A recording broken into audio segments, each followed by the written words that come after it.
अब उत्तर प्रदेश, उत्तराखंड और पंजाब में चुनाव होने हैं। लोकसभा छोड़िए, राज्यसभा के सांसद निकल लिए आम आदमी पार्टी के।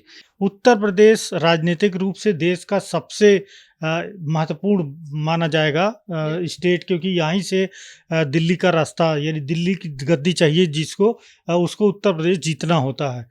अखिलेश यादव लोगों से बातचीत कर रहे होंगे। कोई भी जो सांसद है अगर पार्टी छोड़ रहा है मान लीजिए, तो वो क्या अखिलेश यादव को बता के जाएगा कि हम पार्टी छोड़ रहे हैं? नमस्कार, मैं प्रेयसी पांडे और आप देख रहे हैं भारत एक्सप्रेस का डिजिटल प्लेटफॉर्म। उत्तर प्रदेश की राजनीति गरमाई हुई है क्योंकि 2027 विधानसभा चुनाव नजदीक है। इससे पहले सभी राजनीतिक दल अपनी अपनी तैयारियों में जोरों शोरों से जुट गए हैं। इस बीच खबर आ रही है कि सपा में टूट हो सकती है। ओपी राजभर ने यह दावा किया है। इसी मुद्दे पर बातचीत करने के लिए हम यहाँ मौजूद हैं। हमारे साथ हमारे सहयोगी अजीत जी हैं और हरिशंकर जी मौजूद हैं। तो पहला सवाल मेरा अजीत जी आपसे है, क्या लगता है आपको कि सच में सपा में टूट हो रही है या फिर क्या कुछ चीजें हैं, ये बताइए। देखिए, उत्तर प्रदेश में चुनाव होने हैं 6 महीने के बाद, और 6 महीने का वक्त जरूर है, लेकिन आप देखिए सियासत चल पड़ी है। चूंकि अभी पिछले महीने जो है बंगाल में और असम में, केरल में, कई राज्यों में चुनाव हुए, तमिलनाडु में, पुडुचेरी में। अब उत्तर प्रदेश, उत्तराखंड और पंजाब में चुनाव होने हैं। उत्तर प्रदेश राजनीतिक रूप से देश का सबसे महत्वपूर्ण माना जाएगा स्टेट, क्योंकि यहीं से दिल्ली का रास्ता, यानी दिल्ली की गद्दी चाहिए जिसको, उसको उत्तर प्रदेश जीतना होता है। तो इतनी अहमियत है उत्तर प्रदेश की। उत्तर प्रदेश में दो ही पक्ष विपक्ष रह गए हैं। एक तो बीजेपी है जो कि 10 साल से सत्ता में है, योगी आदित्यनाथ मुख्यमंत्री, और विपक्ष में अखिलेश यादव हैं, समाजवादी पार्टी अपने सहयोगियों के साथ। कांग्रेस इसलिए है कि क्योंकि 2024 में पीडीए के तहत अखिलेश यादव ने जब चुनाव लड़ना शुरू किया तो उन्हें काफ़ी सफलता मिली और बीजेपी को उन्होंने हराया। 37 सीटें अखिलेश यादव की थी लोकसभा में, 6 सीटें कांग्रेस ने जीती है, एक चंद्रशेखर ने जीती है।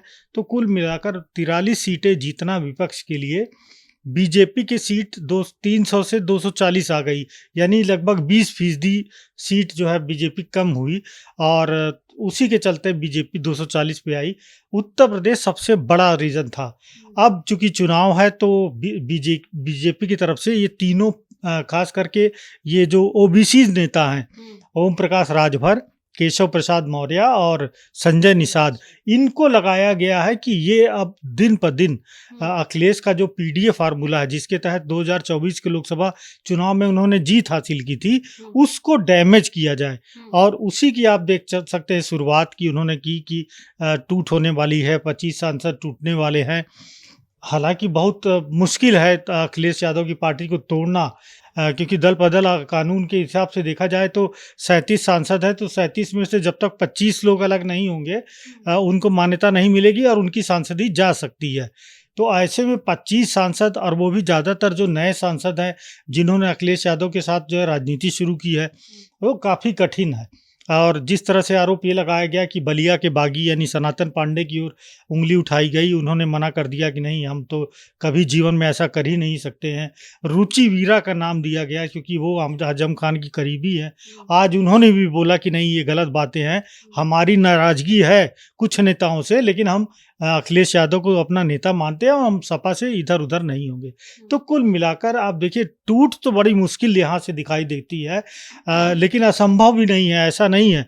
क्योंकि आप देखिए शिवसेना की जिस तरह से टूट हुई, टीएमसी में जिस तरह की टूट हुई, तो पार्टी कोई भी टूट सकती है। यानी कि कांग्रेस भी, आप देखिए कि कल ही चुनाव हुए झारखंड में, कांग्रेस का प्रत्याशी हार गया, क्रॉस वोटिंग हुई।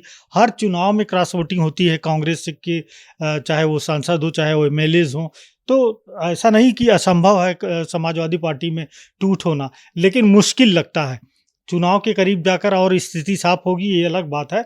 लेकिन बीजेपी चाहती कि पीडीए का जो फार्मूला है वो सफल नहीं हो पाए, क्योंकि उससे 2024 में बीजेपी हार चुकी है। अब केशव प्रसाद मौर्य कहते हैं कि ये पीडीए जो है, इनका ये जो अलायंस है, ये खास करके दलितों का विरोधी है। उन्होंने एक नाम भी दिया, खास करके ओम प्रकाश राजभर ने और संजय निषाद ने, कि पीडीए मतलब पीट देगा अहीर। यानी जो यादव हैं जब इनकी सत्ता आती है तो वो दलितों को और जो अन्य ओबीसी जातियां हैं उनकी काफ़ी पिटाई करते हैं। और उन्होंने हवाला भी दिया कि जितने केस दर्ज हुए हैं आप देखिए उस हिसाब से कि मायावती की सत्ता के बाद जब अखिलेश यादव की सत्ता आई तो किस तरह से बलात्कार से लेके हत्या से लेके किस तरह से मामले बढ़े थे। तो उन्होंने एक बात बोली और परिवार डेवलपमेंट एजेंसी केशव प्रसाद मौर्य ने बोला, पीडीए का मतलब उन्होंने बताया कि सिर्फ अगर ये सत्ता में आए अखिलेश यादव तो ये सिर्फ अपने परिवार का भला करते हैं। आप देखिए 37 सांसदों में 5 सांसद उनके घर के हैं, अखिलेश यादव, उनकी पत्नी डिम्पल यादव, उनके भाई धर्मेंद्र यादव, आदित्य यादव और प्रतीक यादव, यानी 5 उनके जो है घर वाले हैं वो सांसद है। नहीं, घर परिवारवादी पार्टी पहले से ही आरोप लगते रहे। तो कुल मिलाकर राजनीति अब शुरू हो गई है। ये लोग कोशिश जरूर कर रहे हैं, बीजेपी के लोग, और वो अटैक करने की भी कोशिश कर रहे हैं, लेकिन शायद टूट मुश्किल होगी। ज़्यादा क्लियर तब होगा जब ये चुनाव और करीब आएगा। हरिशंकर जी, हमारा आपसे ये सवाल है कि क्या लगता है आपको कि बीजेपी जानबूझकर ये सब फैलाने की कोशिश कर रही है कि सपा में टूट हो रही है? क्योंकि अभी बयान आया था शिवपाल सिंह यादव का, उन्होंने कहा कि ऐसा कुछ नहीं है, सिर्फ झूठ फैला रहे हैं बीजेपी वाले। देखिए, अंदरूनी मसला क्या है ये तो बीजेपी और सपा से बेहतर कोई नहीं जानता, लेकिन मुझे लगता है कि टूट कुछ हो सकता है। टूट कैसे हो सकता है? तो आप याद करिए टीएमसी, एक समय में ममता बनर्जी की पार्टी को कोई कह सकता था कि इस तरह से खंड विखंड पूरी पार्टी हो जाएगी, मैक्सिमम सांसद जो है वो छोड़ के चले जाएंगे। तो कुल मिलाकर के है, चाहे राघव चड्ढा के नेतृत्व में जो आम आदमी पार्टी में टूट हुई, किसी ने सोचा था कि आम आदमी पार्टी में टूट होगी? इससे पहले तो केजरीवाल जो है वो ऑपरेशन लोटस और ये कह के बवाल मचा देते थे, लेकिन उनकी पार्टी का क्या हुआ? लोकसभा छोड़िए, राज्यसभा के सांसद निकल लिए आम आदमी पार्टी के। इस समय शिवसेना के साथ वही हाल है। तो कुल मिलाकर के ये असंभव सा लगता है, लेकिन पॉलिटिक्स में असंभव कुछ भी नहीं होता है। दूसरी बात कि अखिलेश यादव लोगों से बातचीत कर रहे होंगे, कोई भी जो सांसद है अगर पार्टी छोड़ रहा है मान लीजिए, तो वो क्या अखिलेश यादव को बता के जाएगा कि हम पार्टी छोड़ रहे हैं? तो कुल मिलाकर के है कि ये सब बातें हैं, उत्तर प्रदेश में लगातार चीज़ें चल रही हैं और असली लड़ाई पीडीए की है। वो पीडीए जो यूपी में अखिलेश यादव को पिछले चुनाव में फ़ायदा पहुंचाया गया था, और पीडीए हम कर रहे हैं, लेकिन उसके साथ और भी मुद्दे हैं जिससे अखिलेश यादव को फ़ायदा हुआ। बीजेपी का टिकट फाइनल हो गया, उसके बाद अखिलेश यादव ने एक एक चीज़, एक एक जगह का, एक एक सीट का इक्वेशन बनाया, फिर उन्होंने चुनाव लड़ा। उसके बाद जो है कांग्रेस और सपा के लोगों ने फॉर्म बांटे, लोगों से फॉर्म भरवाए। उसके बाद राहुल गांधी और बाकी जो नेता थे एनडीए के जो उनके महागठबंधन के नेता थे, वो लोगों को जाकर बताया कि संविधान खतरे में है, संविधान बदल दिया जाएगा। लल्लू सिंह जो बीजेपी के कैंडिडेट थे अयोध्या से, उन्होंने भी इस तरह की बातें की। तो ये सारा फैक्टर था, सिर्फ पीडीए नहीं था। और दूसरी बात है, उससे जस्ट पहले वाले चुनाव में पीडीए ने तो बीजेपी को भर भर के वोट दिया है। बेसिकली पीडीए को वहाँ पर बरगलाया गया उत्तर प्रदेश में चुनाव से पहले कि आपके खाते में इतने पैसे आ जाएंगे अगर हम आ गए तो। उसके बाद पीडीए को कहा गया कि संविधान बदल दिया जाएगा। हवा यहाँ तक फैलाई गई कि आपका आरक्षण खत्म कर दिया जाएगा। ये सब भी चुनाव के दौरान चला था, तो इस पर भी चर्चा होनी चाहिए। तो पीडीए को कहीं ना कहीं बरगलाया गया, लेकिन हर बार एक ही तरीके से चुनाव जीत ले कोई पार्टी या कोई गठबंधन, ये आसान नहीं है। लेकिन बात और सवाल ये है कि उत्तर प्रदेश में समाजवादी पार्टी टूटेगी या नहीं। ये टूटने वाली बात, मैं तो ये कहता हूँ साधारण से शब्दों में, आम चर्चा में यही होता है कि जब तक आग है नहीं, जब तक धुआं, कहीं आग, कहीं लोग इनकार तो कर रहे हैं कि नहीं कोई मसला नहीं है, तो धुआं और आग कैसे हम महसूस कर रहे हैं इतना दूर बैठे लखनऊ से।